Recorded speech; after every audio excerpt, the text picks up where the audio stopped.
Coucou tout le monde, bienvenue sur ma chaîne. Alors, nous voilà en 2018.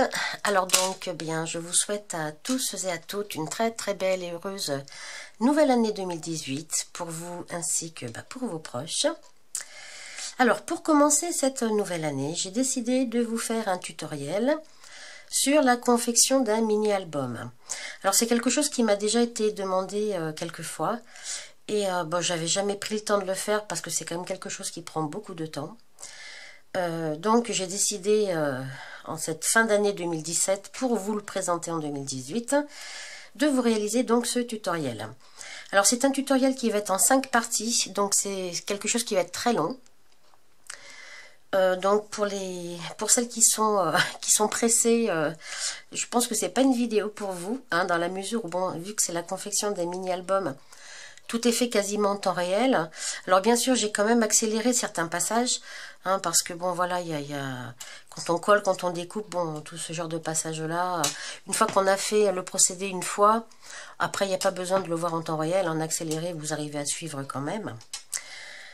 Donc 5 parties. Hein. Alors pour cette première partie, ça sera uniquement, je vais juste vous présenter l'album, et puis après, eh bien, on commencera donc dans les autres parties le tutoriel. Alors tout d'abord c'est un album, je vais pas tout vous expliquer, je vais juste vous le montrer puisque l'explication va venir ensuite. Donc c'est un album dans un esprit shabby chic, voilà, dans les tons rose, gris, vert.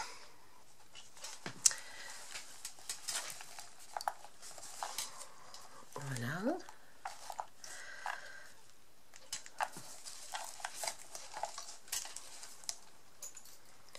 Hop, alors on va l'ouvrir.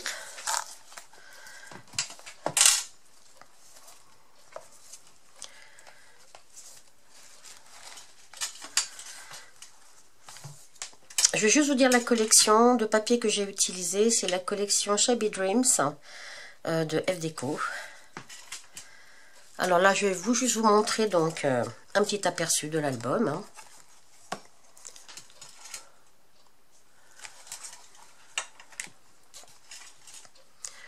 Là, je ne vais pas vous expliquer au fur et à mesure. Hein. C'est pour vous dire, pour vous montrer un petit peu ce que l'on va faire ensemble. C'est une base d'album qui mesure 19 par 19 cm.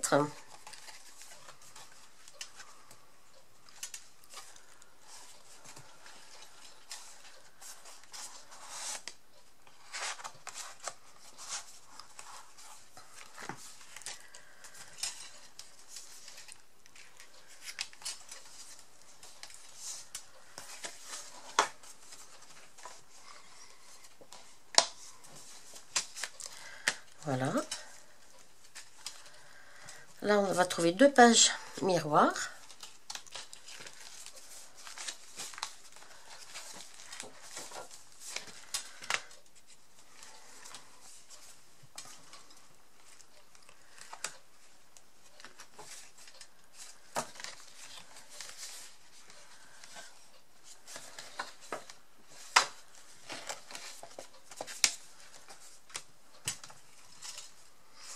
Une petite page cascade.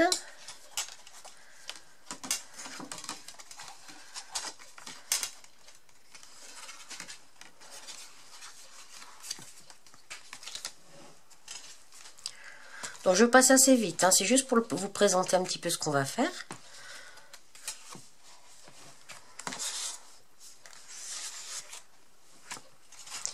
Et la dernière page.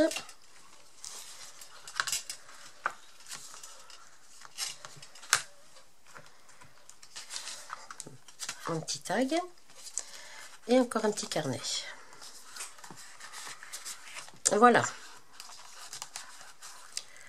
Donc, c'est ce que je vous propose de réaliser aujourd'hui. Alors, je vous laisse et je vous retrouve tout de suite avec le début du tutoriel. Merci. Bonjour tout le monde, bienvenue sur ma chaîne. Alors, je vous retrouve avec plaisir aujourd'hui pour la réalisation d'un mini-album. Alors, plusieurs personnes m'ont demandé si je pourrais faire un tuto sur certains mini-albums que je faisais. J'avais répondu que bon, faire un tutoriel sur un mini-album, c'est quelque chose quand même qui est très long. Parce que déjà faire un mini-album en soi, c'est déjà très long. Mais quand en plus on doit filmer, faire les montages vidéo et puis publier derrière, c'est vraiment quelque chose qui prend beaucoup de temps. Bon, ceci dit, c'est avec beaucoup de plaisir quand même que je vais vous proposer ce tutoriel. Alors, l'album que je vais faire, c'est pas un des deux albums que je vous ai présenté récemment, les deux albums naissance que j'avais fait. Ça va être encore un mini-album différent. De toute façon, je ne fais jamais deux fois le même mini-album. Tout simplement parce que bien souvent, eh bien, l'inspiration pour faire les pages me vient au fur et à mesure que je fais l'album. Hein. Alors pour ce tutoriel-là, j'ai quand même réfléchi déjà à mes pages. J'ai également fait déjà, on va dire, un prototype. Hein. Et puis, eh bien, je vais vous montrer un petit peu tout ça. Enfin, je vais vous expliquer comment moi je fais. Bon, rien d'extraordinaire par rapport à ce que vous pouvez voir sur YouTube. Hein.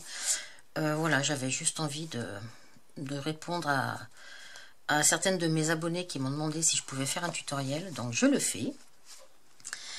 Alors là, le mini-album que je vais faire ne sera pas ne sera pas en forme longueur, on va dire en format horizontal. Il va plutôt être dans un format carré. C'est la première fois que je fais un album carré, mais je pense que c'est pas mal aussi. Parce que sur un album carré, on peut mettre pas mal de photos 10-15. Voilà, souvent sans avoir besoin de retailler. On peut mettre la photo, on peut faire du journaling. Voilà, je trouve que ça laisse aussi d'autres possibilités. J'en ai encore jamais fait, donc j'avais envie d'essayer. Donc c'est un format carré. Mes fonds de page, mes pages vont faire 18 par 18 cm. Et ma base d'album fera 19 par 19. Ensuite, le papier que je vais utiliser. Alors, c'est une très jolie collection de papier que j'ai acheté chez FDeco. C'est une collection faite sur le thème du mariage. Quand on voit les étiquettes, c'est sur le thème du mariage. Après, les papiers en eux-mêmes, on va dire, ne font pas spécifiquement mariage. Ils sont très jolis. Ils sont dans des tons de vert, de gris, de bleu, de lilas, de rose, des petites dentelles, des fleurs. C'est vraiment une très jolie et très douce collection de papier. Dans ce bloc de papier, il y a 10 motifs. Donc je vais utiliser un bloc de papier 30 par 30. Et dans la même collection, je vais utiliser un voire deux blocs de papier 20 par 20. Ce sont exactement les deux mêmes blocs, sauf que sur le gros bloc, les motifs sont tout simplement plus gros que sur le petit bloc de 20 par 20. Avec, on va dire, le bloc 30-30, on a des étiquettes. Alors, on a des étiquettes qui sont très jolies, qui est fournie avec ce bloc-là, hein. Alors, on a des très belles étiquettes. Bon, le seul souci que moi, je trouve quand même dans ces étiquettes, hein, c'est que bon, il y en a la moitié en russe et l'autre moitié est en anglais. Alors, d'un côté, vous avez le motif, hein, souvent en anglais. Et de l'autre côté, vous avez quelque chose d'écrit en russe. Alors bon, c'est un petit peu dommage parce que bon, l'anglais, bon, encore ça va, hein. Bon, les gens arrivent à comprendre plus ou moins ce que l'on veut dire. En russe, par contre, c'est un petit peu plus compliqué. Moi, personnellement, je n'ai pas d'amis russes. Donc, je trouve que c'est un petit peu plus embêtant. Quoi qu'il en soit, ces étiquettes sont magnifiques. Alors, éventuellement, les monter sur un fond, un tag ou une étiquette blanche, de façon à cacher tout ce qui est écrit en russe. Voilà.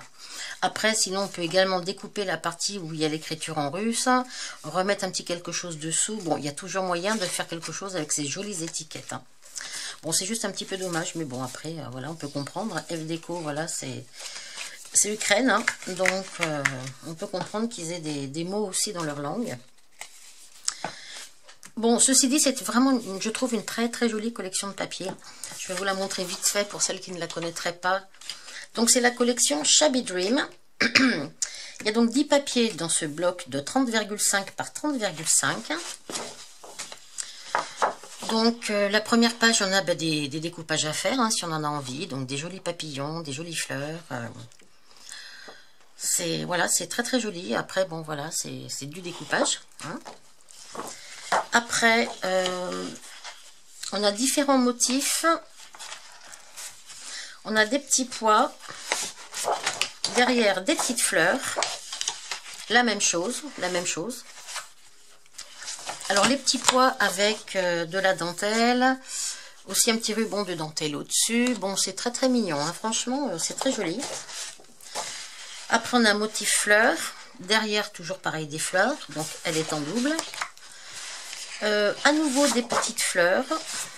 Derrière, des petites couronnes. Elle est en double aussi. Voilà. J'ai encore dans ces tons-là que j'avais mis de côté.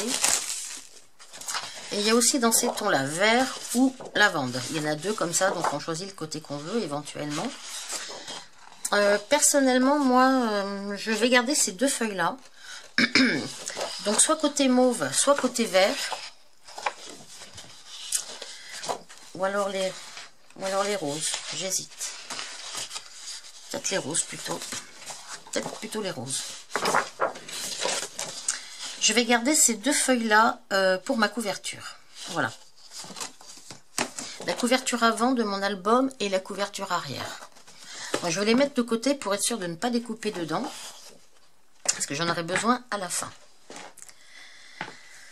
Donc, voilà la collection de papier que je vais utiliser.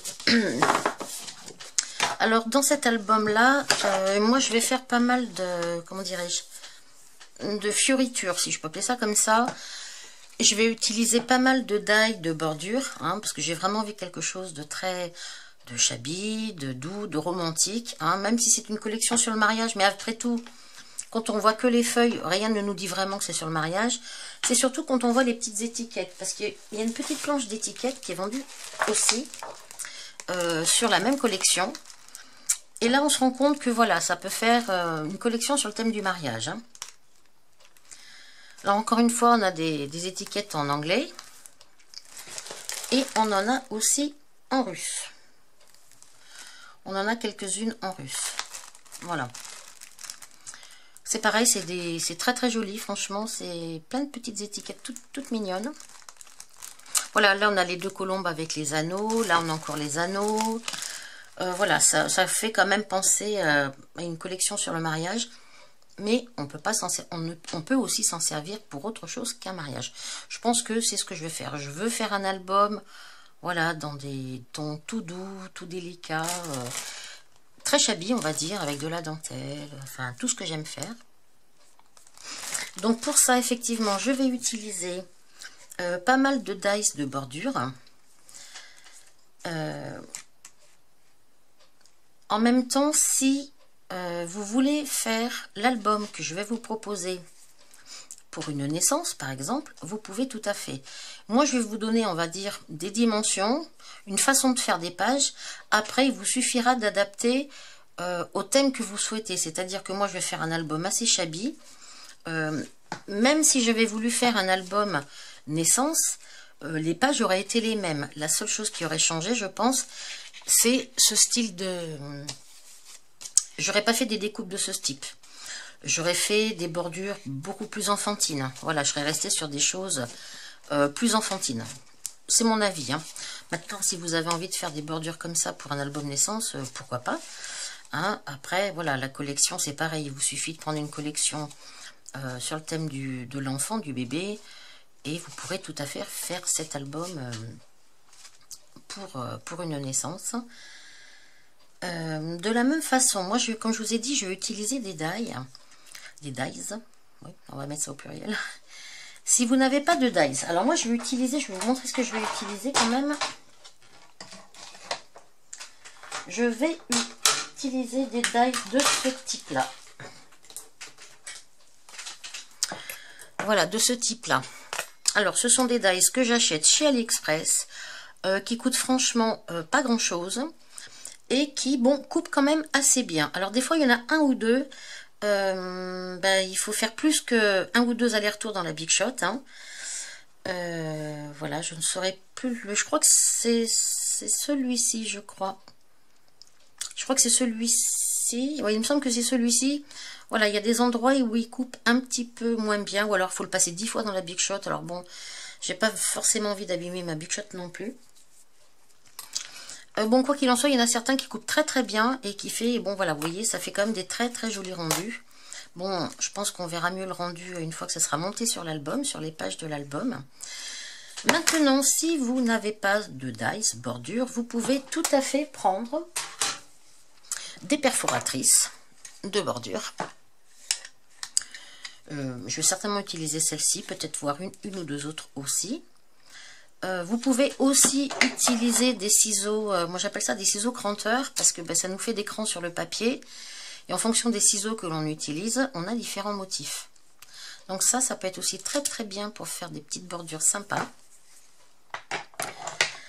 Au niveau du matériel, donc les dies, les perfos bordures, les ciseaux cranteurs. Après, il va nous falloir un massicot. Un massicot parce que je vais donc évidemment découper des papiers. Je vais faire plein de rabats, donc je vais avoir besoin de faire des plis sur mes rabats. Donc si vous avez un massicot qui fait les deux en même temps, c'est parfait. Si vous êtes plus à l'aise avec le cutter et la règle, faites avec le cutter et la règle. Je vais avoir besoin de une perforatrice d'angle parce que je vais arrondir pas mal d'angles dans mes rabats. Ensuite, on va dire tout petit matériel, ciseaux, cutter, crayon, règle, plioir, colle, double face. Voilà. Moi, ça c'est le genre de choses que je vais utiliser dans mon mini-album. Au niveau des collages, je vais prendre la colle universelle de F Déco. Alors, c'est la deuxième fois que je vais m'en servir. Je m'en suis servi pour coller tout le mini-album précédent. J'ai trouvé qu'elle allait bien. Alors, j'espère qu'elle sera très bien dans le temps aussi. Voilà, donc je vais prendre cette colle-là. Et également du double face. Alors, celui-là aussi, il vient de chez F Déco. Je viens de l'avoir, donc j'ai pas vraiment testé. C'est pareil, dans le temps, je ne sais pas si ça dure ou pas. Ça va être la surprise. Donc double face colle. Pour fermer mes petits rabats, je vais utiliser des aimants. Voilà, je vais utiliser plein de petits aimants parce que je trouve que c'est quelque chose qui ferme très très bien. Ça fait une finition généralement assez propre. Ça évite de faire un petit peu des trous partout pour mettre des œillets, des machins, tout ça. Même si ça, c'est aussi très très joli, j'avoue. Voilà, mettre des petits œillets avec des petits fils, voilà, pour fermer, je trouve ça super mignon. Quoi qu'il en soit, sur cet album-là, je pense que je vais essentiellement mettre des petits aimants pour les fermetures de rabat, pour être sûr que ça tienne bien. Qu'est-ce que je peux vous dire d'autre au niveau du matériel? Écoutez, je pense que c'est à peu près tout. Alors, du papier, bien sûr. Certains rabats, je vais les faire d'abord avec du papier blanc. Donc, ayez à proximité du papier blanc. De type, on va dire, là, moi, c'est du DCP que j'ai, de Clairefontaine, je crois. Il doit faire 200 grammes, il me semble. Je sais même pas s'il fait 200 grammes. 160 grammes, voilà. Descendez pas en dessous parce qu'après, je trouve que c'est un petit peu juste. 160 grammes, c'est le minimum qu'il faut prendre pour faire vos rabats. Jusqu'à 200, 220 grammes, c'est très très bien. Donc, il y a certains rabats que je vais faire avec du papier blanc. Je viendrai par-dessus ensuite mettre mes papiers décorés. Et il y a certains rabats que je ferai directement avec mes papiers imprimés. Donc, avoir aussi du papier blanc à proximité pour faire vos rabats. Tout ce qui est déco, on fera ça à la fin. Là, on va déjà monter toutes nos pages. Et on verra à la fin pour la déco. Qu'est-ce que je peux vous dire d'autre avant de commencer? C'est une vidéo qui va être très longue parce que c'est quelque chose qu'on va faire en temps réel. Donc, je vais certainement accélérer certains passages. Les passages de colle, les passages de coupe, voilà, les choses comme ça. Pour essayer de réduire un petit peu la vidéo. Voilà, je crois que je vous ai à peu près tout dit. Donc, eh ben, écoutez, si vous voulez, on va commencer. Hein, de toute façon, si j'ai oublié quelque chose, je vous en reparlerai dès que j'y penserai. Alors, on va commencer tout de suite. Alors, je vais pousser un petit peu toutes mes petites choses que je viens de vous montrer. Et puis, c'est parti. Alors, je vais vous donner pas mal de dimensions. Chaque fois que je vous donne des dimensions, je vous dis toujours, je vous donne toujours le même conseil, c'est de prendre vos propres dimensions. Parce que je trouve que c'est important. Alors, c'est bien que je vous donne des dimensions, c'est très bien. Mais n'oubliez pas que vous faites votre propre mini-album et que l'idéal quand même, c'est de vous aussi prendre vos dimensions. Par exemple, si je vous dis que j'ai un rabat qui fait 19 par 11,5, voilà, vous prenez votre règle, vous regardez 19 par 11,5, vous regardez ce que ça fait. Bon, peut-être que pour vous, on va prendre exemple sur ce rabat-là, sur la première page. Voilà, j'ai fait un rabat comme ceci et un rabat comme cela. Peut-être que pour vous, celui-ci, vous vous dites, oh bah ouais, mais non, moi je voudrais qu'il soit un peu plus large que ça, quoi. Bon, le mien, il fait 19 en hauteur par 11,5. Libre à vous, au lieu de faire 11,5 dans cette longueur-là, vous pouvez faire 13, par exemple. Vous pouvez l'agrandir un petit peu. Moi, je vous donne des dimensions, on va dire que moi, j'ai utilisé. À vous, après, de voir si vous voulez raccourcir, augmenter. Voilà.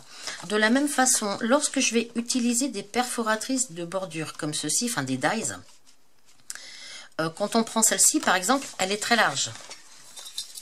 C'est-à-dire que celle-ci, elle fait au bas mot 5 cm, puisqu'elle est collée derrière. Hein.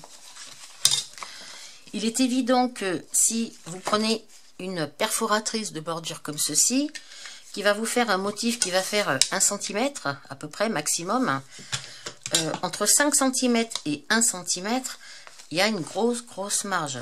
C'est-à-dire que si vous avez une perfo qui ne fait que 1 cm, ce rabat-là, ne le faites pas aussi bas. Prévoyez de le faire monter plus haut, de façon à avoir votre frise à peu près au même niveau que la mienne. Ça, c'est des petites choses au fur et à mesure que je vais vous montrer mes pages. De vous-même, vous allez vous dire, ah ouais, mais moi j'aimerais mieux que ce soit un petit peu plus bas, un petit peu plus haut. C'est pour ça que je vous dis, ce sont mes mesures, prenez vos propres mesures. Quand je vous donne des mesures, vous recalculez sur vos pages vous aussi. Hein. Comme je dis, on n'est pas à l'abri d'1 ou 2 mm de dépasser d'un côté ou de l'autre. Donc, prenez toujours vos propres mesures par rapport à ce que je vous donne, hein, mais également par rapport à ce que vous voulez faire. Alors, on a dit qu'on allait commencer. Alors, la première page, on va dire que je me suis avancée. C'était juste pour voir un petit peu ce que ça donnait. Alors, on va commencer par monter nos pages. Je crois que j'ai 10 pages. J'ai 10 pages parce que je vais faire un mini avec 5 pages, plus 2, une sur la couverture arrière, je pense, et une sur la couverture avant. Donc, c'est pour ça que j'ai 10 pages. Alors, la première page, oui, je vous disais que on allait commencer par les pages, et à la fin, une fois qu'on aura fait toutes nos pages, on fera seulement, à ce moment-là, la couverture de l'album. J'aime autant faire ça parce que une fois qu'on a monté nos pages, qu'on a mis un petit peu d'embellissement par-ci par-là, on voit la différence, enfin, on voit comment dirais-je, l'espace dont on a besoin entre chaque page. Entre la première et la deuxième. L'espace ici. Voilà. C'est-à-dire que si on a beaucoup... là, on va dire que ça vient comme ça, par exemple. Voilà. Ça vient comme ceci. Voilà. On a mis beaucoup d'embellissement là, c'est un petit peu épais. C'est-à-dire que quand on va fermer notre album, il faut que ça puisse se fermer dans des bonnes conditions. Si les petits embellissements s'entrechoquent, on va dire, ça va pas aller. C'est pour ça que je fais toujours ma couverture à la fin. Comme ça, j'ai l'espace, en fait. Une fois que je vais mettre mes pages les unes contre les autres, je vais voir ce dont j'ai besoin entre pour que ça s'ouvre et ça se ferme dans les bonnes conditions. Sachant quand même que j'ai 5 pages au milieu, plus les 2 sur couverture avant et l'autre sur couverture arrière, D'habitude, j'aime bien laisser 1,5 cm entre chaque page. Ce qui permet une ouverture assez à plat quand même. 1,5 cm, ça me paraît peut-être beaucoup. Donc à ce moment-là, je verrai pour laisser peut-être qu'1,2 cm, enfin réduire un petit peu l'espace. Mais bon, tout ça, je vous en reparle quand on y sera, c'est-à-dire à la fin de l'album. Alors, c'est parti pour la page numéro 1. On va prendre tout d'abord, alors je vais vous montrer comment il est fait. Hein. Donc sur un fond de page qui va mesurer 18 cm par 18 cm, et on aura toujours ce même fond de page. Page toute simple. Hein. Donc sur un fond de page de papier imprimé, qui va mesurer 18 par 18, on va venir apposer un premier rabat, comme ceci, et un deuxième rabat, comme cela. Les rabats étant collés au dos de mon papier. Une fois que toutes mes pages seront finies, les pages telles quelles viendront se coller sur une base blanche. C'est-à-dire que je vais avoir après, ça sera les pages de mon mini-album. Et une fois que j'aurai fini, ça viendra se coller sur une base blanche. C'est-à-dire que je vais coller celle-ci. Après, je vais coller derrière, il y aura celle-là. Voilà. Ce qui fait qu'on ne verra plus le dos. On verra plus le dos des pages où on voit tous nos rabats. D'accord? Alors, donc, sur cette première page, on n'a que 2 rabats. Alors, moi, j'ai fait donc un fond de page qui mesure 18 par 18 cm. Donc, dans vos papiers décorés, vous décidez de prendre le papier qui vous inspire le plus, celui qui vous fait le plus envie, et vous venez découper donc un morceau qui fait 18 par 18 cm. Ensuite, sur ce fond de papier-là, on va venir faire un premier rabat. Ce premier rabat va mesurer 19 cm par 11,5 cm. Donc, moi, ce rabat-là, je vais le faire en blanc. Et seulement après, je viendrai par-dessus mettre mon papier imprimé. Voilà. À certains endroits, sur certains rabats, j'ai envie d'avoir un petit liseré blanc. Parce que je trouve ça très joli. Donc, pas partout. Mais à certains endroits, je veux un petit liseré blanc. Après, à vous de voir, vous pouvez utiliser directement votre papier imprimé, sans passer par le papier blanc. Vous pouvez faire votre rabat directement sur votre papier imprimé. C'est pas du tout interdit, hein, c'est à vous de voir. Ça fait un petit peu plus de travail de faire d'abord un rabat, parce qu'après, il faut découper celui-ci et venir le coller, tout simplement.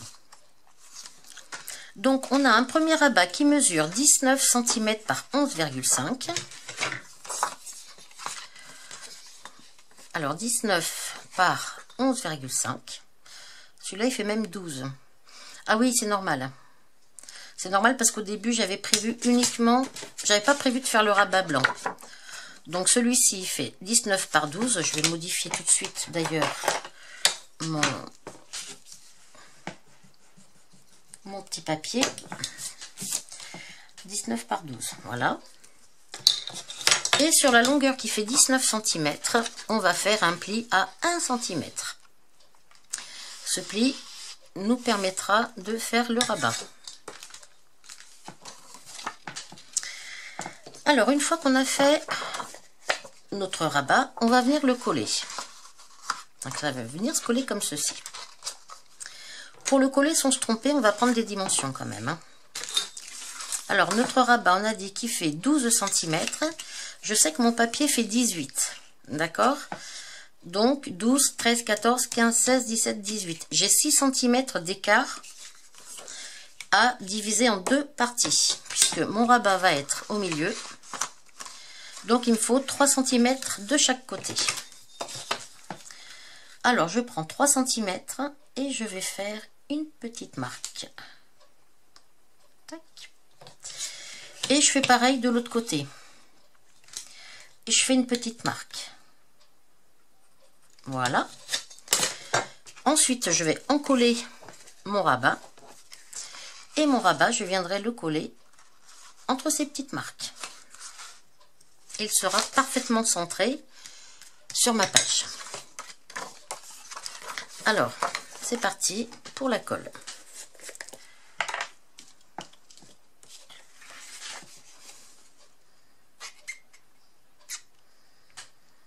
Alors, allez-y de bon cœur avec votre colle quand même. Alors, colle ou double face. Alors là, c'est au choix. Hein, c'est vous qui voyez. Vous repérez vos deux petites marques. Et vous venez mettre votre rabat au milieu.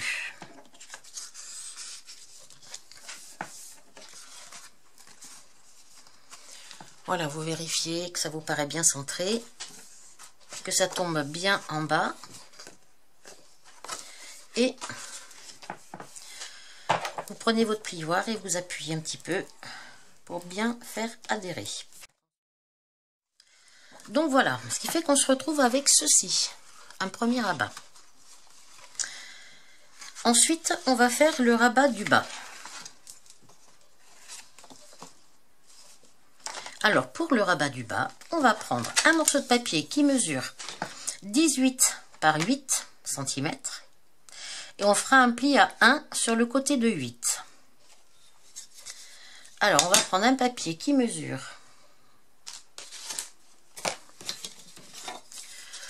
18 cm par 8 cm et vous faites un pli à 1 cm sur la partie qui fait 8. Et donc ça vous donne ceci. Un deuxième rabat qui lui va venir se positionner tout en bas. Alors comme je vous ai dit tout à l'heure, en fonction de la frise que vous allez vouloir mettre au-dessus, il vous faudra prévoir un rabat un petit peu plus haut. Moi je vais mettre une frise importante au niveau de son gabarit, on va dire. Moi je vais coller une frise comme ceci. Donc vous voyez, ma frise elle monte quand même assez haut. Moi c'est le but que je recherche. Vous pouvez tout à fait avoir envie d'une petite frise comme ça. Voilà, ça peut vous suffire éventuellement, hein. Après les dimensions, c'est vous qui voyez. Je vous donne le processus et vous adaptez en fonction de ce que vous souhaitez. Alors il me semble que j'ai eu un petit bug avec ma première vidéo. C'est-à-dire que la vidéo s'est arrêtée et je n'avais pas fini ma première page là. Alors je ne sais plus où on s'en est arrêté. Donc j'avais pris un fond de page qui fait 18 par 18. J'avais collé un rabat par-dessus, donc ça vous l'aviez vu. Ensuite j'avais recollé un autre rabat en fait, qui venait se recoller par-dessus en bas. Cette page là c'est la première, elle est vraiment très très simple, hein. Un fond de page et deux rabats, tout simplement. Donc voilà, hein, j'avais recollé un rabat qui devait faire 18 par 8, quelque chose comme ça. J'ai pas vu un vue d'œil comme ça doit faire à peu près 8. J'avais collé ma frise à l'intérieur, là, et j'avais caché ma frise en fait avec un autre papier de la même collection, avec mes petites couronnes là, et j'ai caché tout ça avec une dentelle. Voilà, donc il me semble que, bon, la déco on est venu la faire bien après, hein, mais voilà, je crois que sur la première page, déjà elle n'était vraiment pas compliquée, et il me semble que c'est ce qui restait à faire. Voilà. Désolée pour la caméra. Des fois on a des petites surprises comme ça, on ne se rend pas forcément compte. La batterie peut s'arrêter, si on n'entend pas le bip, ce qui peut arriver, on se retrouve à continuer à parler et à faire en pensant que ça filme, et ça ne filme pas. Voilà. Bon, allez, on continue pour le reste.